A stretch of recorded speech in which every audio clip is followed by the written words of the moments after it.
হাদি ভাই তার কবিতায় লিখেছিলেন, আমি গতকাল তার একটি কবিতা আবৃত্তি করতে গিয়ে আমার বারবার বিশ্বাস হচ্ছিল না যে জলজ্যান্ত একটা মানুষ যে প্রত্যেক দিন টকশোতে কথা বলতো, যে তার মৃত্যুটাকে একটা ইনসাফের মৃত্যু নিয়ে তার রবের কাছে দাঁড়াতে চাইতো, সে মানুষটা আজকে আর আমাদের মাঝে নেই। এটা মেনে নিতে সত্যি আমাদের কষ্ট হচ্ছে।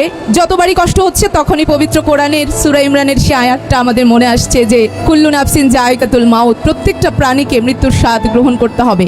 কিন্তু সেই মৃত্যুটা যদি হয় শহীদি মৃত্যু, শাহাদাতের মৃত্যু, তবে সেটা কতই না সুন্দর, কতই না মধুর। হাদি ভাই তার একটি কবিতায় লিখেছিলেন, আমি তার কয়েকটি লাইন বলতে চাই। হে সীমান্তের শকুন, এক্ষুনি ছিঁড়ে খাও আমাকে। হে আটলান্টিকের ঈগল, শিগগির খুবলে খাও আমাকে।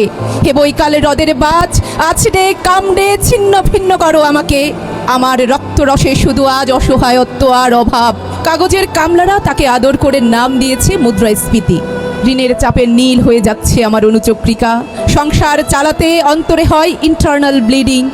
কি আশ্চর্য, তবু আমি মরছি না। ওইদিকে দোজখের ভয়ে আত্মহত্যা করবার সাহসটুকুও পাচ্ছি না। খোদাকে বললাম আমি মরতে চাই। তিনি বললেন, বেঁচে আছো কে বলল? সহজসাধ্য উন্নয়নের সাক্ষী হিসাবে রাজা তোমাকে মমি করে রেখেছেন।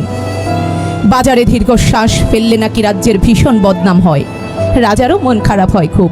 হাদি ভাই তার এই কবিতার শেষ লাইনটি লিখেছিলেন যে দল বেঁধে হামলে পড়ো আমার বুকে, আমার রান থান চক্ষু কলিজা আজ সব তোমাদের গনিমতের মাল।